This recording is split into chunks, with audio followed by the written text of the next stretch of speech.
BRS ను రానివ్వం, కొడంగల్లోనే ఓడిస్తాం, మాటల తూటాలు పేలుతున్నాయి. ఎవరికి వాళ్ళు తగ్గేదేలే అన్నట్టుగా దూకుడు ప్రదర్శిస్తున్నారు. మళ్ళీ మిమ్మల్ని గెలవనివ్వబోను అని ఒకరంటే, అసలు నిన్ను నీ అసెంబ్లీ స్థానంలోనే మరోసారి ఓడిస్తామని మరోసారి కామెంట్ చేశారు మరొకరు. నేతల మాటలు చలికాలంలో కూడా హీట్ పుట్టిస్తున్నాయి. తెలంగాణలో శపథాల రాజకీయం రోజురోజుకి రసవత్తరంగా మారుతోంది.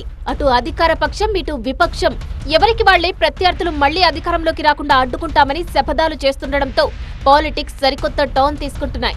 ఇటీవల కొడంగల్లో పర్యటించిన సీఎం రేవంత్ రెడ్డి బీఆర్ఎస్ కేసీఆర్ ను మళ్లీ అధికారంలోకి రానివ్వబోనని, ఇదే తన శపథమంటూ సంచలన వ్యాఖ్యలు చేశారు. సీఎం రేవంత్ వ్యాఖ్యలకు కౌంటర్ ఇచ్చారు కేటీఆర్.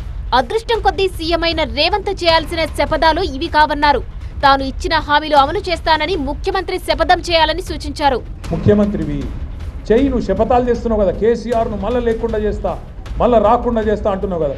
నిజంగా నీకు నిజంగానే నీకు సత్తా ఉంటే, నిజంగా నీకు అంత టాలెంట్ ఉంటే చెయ్యి శపథం. 1 కోటి మంది ఆడపిల్లలకు రేపటి నుంచే నెలకు 2,500 రూపాయలు ఇస్తాను, జనవరి 1 నుంచి శపథం చేయి, నేను చూస్తా. తులం బంగారం నేను జనవరి 1 నుంచి ఇస్తాను చెప్పు, శపథం చేయి. చెప్పు 4,000 పెన్షన్ సంక్రాంతికి వెళ్ళి ఇస్తా, 2 ఏళ్ళకి వెళ్ళి తప్పించుక తిరిగిన దొంగను నేను, కానీ ఇప్పుడు ఇస్తా సంక్రాంతికి వెళ్ళని చెప్పు దమ్ముంటే. గా శపథాలు వీటితో ఏమైతుంది? అక్కడితో ఆగిన కేటీఆర్ అన్ని కలిసొస్తే మరోసారి కొడంగల్లో రేవంత్ ను మరోసారి ఓడిస్తామంటూ ఆసక్తికర వ్యాఖ్యలు చేశారు. బీఆర్ఎస్ అధికారంలోకి రాకుండా ఎవరూ అడ్డుకోలేరన్నారు. ఆయన మళ్ళా అంటుండు కేసీఆర్ నట ముఖ్యమంత్రి కానియాడంట.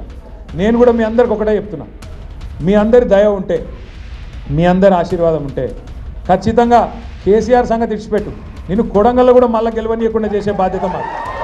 నిన్ను కొడంగల్లో మళ్ళీ గెలవనీయకుండా మళ్ళీ అసెంబ్లీకి రానియకుండా చేసే బాధ్యత పార్టీగా మేమందరం, ప్రజలుగా మేమందరం తీసుకుంటాం. అయితే కేటీఆర్ వ్యాఖ్యలను తప్పుబట్టారు కాంగ్రెస్ ఎమ్మెల్యే నాయని రాజేందర్ రెడ్డి. తాము అమలు చేస్తున్న హామీలు వారి కంటికి కనిపించడం లేదా అని ఆగ్రహం వ్యక్తం చేశారు. రాష్ట్రంలో బీఆర్ఎస్ పనైపోయిందని విమర్శించారు.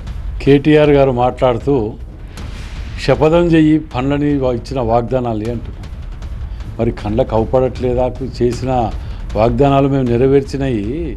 ఇప్పుడు 500 రూపాయల గ్యాస్ సిలిండర్ కానీ, 200 యూనిట్లు కరెంటు కానీ, సన్న బియ్యం కానీ, 2 లక్షల రుణమాఫీ కానీ, మహిళలది బస్సు ఫ్రీ బస్సు కానీ, ఇవన్నీ మేము గ్యారంటీ కార్డులో పొందుపరిచినవి అనేది అవపడకపోతే దానికి ఎవరు బాధ్యులు?